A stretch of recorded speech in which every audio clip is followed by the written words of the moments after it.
Good morning, everyone. My name is Shadrock, and I'm from the Office of Science and Technology in USAID's GeoCenter. And I'm going to be talking to you a little bit about open urban data and why that's important. And specifically, we're going to be looking at a case in Katmandu. For those of you that aren't familiar with the GeoCenter, we're in the Office of Science and Technology. We're geographers, and we use something called Geographic Information Sciences. We like to connect with people who are doing urban work because they're often familiar with GIS from urban, community, regional planning, and things like that. So I feel like I'm in a comfortable audience. We work to build agency capacity to use GIS. We provide mapping and analysis on request. We do a lot of work with data and tools, and we try and act as a hub for anything that's happening with geospatial tools and technology in the agency. So the project I'm going to talk to you about is called Open Cities, and it's actually a World Bank Global Facility for Disaster Risk Reduction project that we've been brought into, and we're really excited about our collaboration with the bank. And the goal is to build local capacity to create urban data and then to publish and disseminate that data so that it can be used by a wide variety of stakeholders. Our part in this is providing some of the initial primary data and source data that helps drive this process. In this case, it's providing satellite imagery.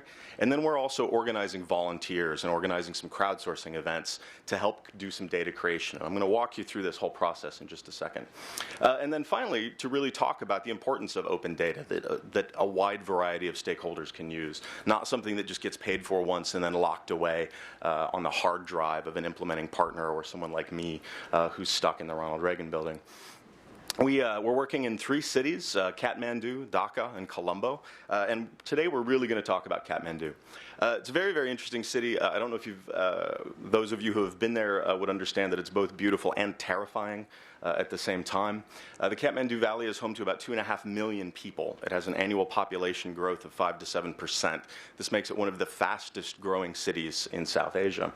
Very, very dense urban fabric. And right before I went on my visit, I spoke to some of the shelter team at the Office of Foreign Disaster Assistance. And their description of the city was really struck terror into my heart. And when I got there, and spent some time walking around, I found myself in this really dense maze it's a very beautiful city. But you'll notice in this photo that the buildings actually bow in a little bit at the top.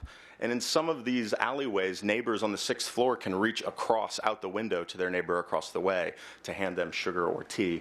Sometimes you see buildings like this. This is the facade of a building which is literally propped up with timber. The thing about the Katmandu Valley is that you have very, very poor building structure, not a very robust urban fabric, and it sits on a seismic fault. There was an earthquake last year outside the valley. It wasn't very big, but it literally and figuratively shook people up. There's a real concern that Katmandu could potentially be another Port-au-Prince. So there's a lot of interest in looking at building codes and looking at sort of the urban fabric that's there. And this is the response. This is a local NGO called Katmandu Living Labs that's funded by GFDRR to act as local surveyors, to go out and start creating data about this city that we can act on. One of their first projects was to map schools.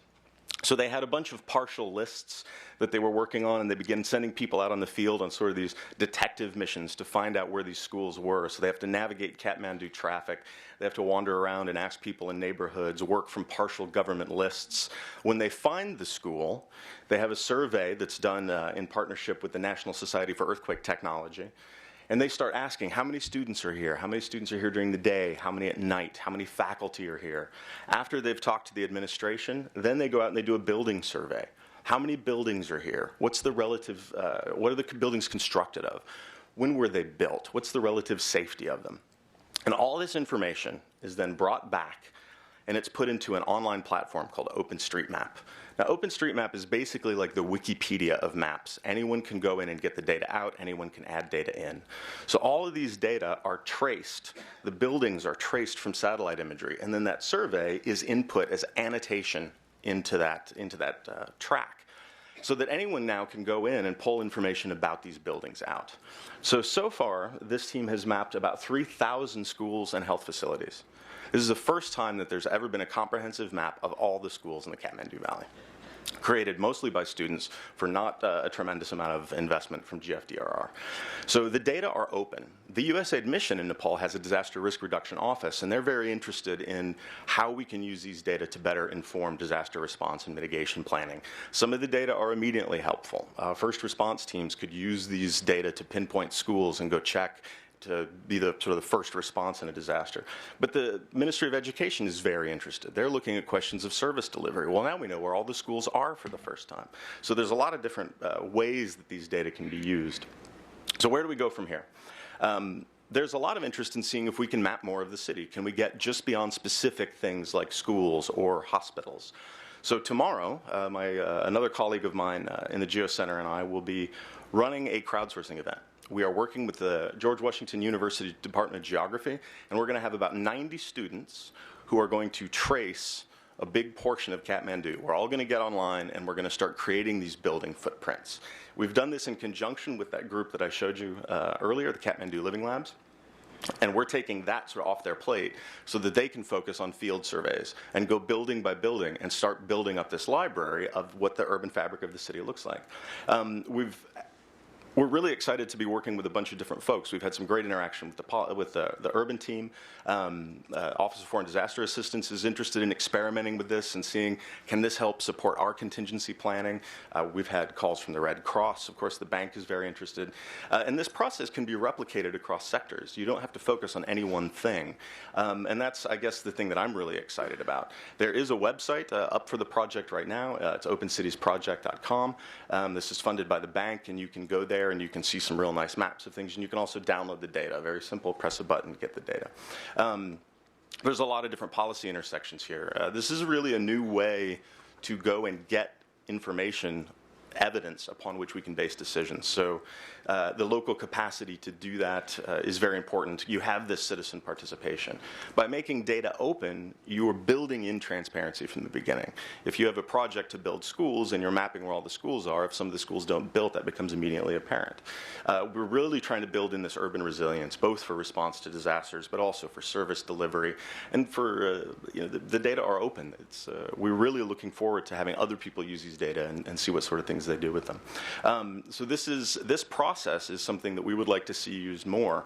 And the GeoCenter can help USAID operating units acquire imagery, make it available to people online. We can help organize volunteers. The bank is going to be releasing a document very, very shortly with sort of a how-to kit if you want to fund local data creation. They're going to have position descriptions available, potential things that you would want to put in an RFP or an RFA. All of the training that we're doing for volunteers for this event will be made available online. So from our perspective, the goal is to provide sort of an open toolkit to anybody that wants to use this sort of local data creation anywhere for any sector.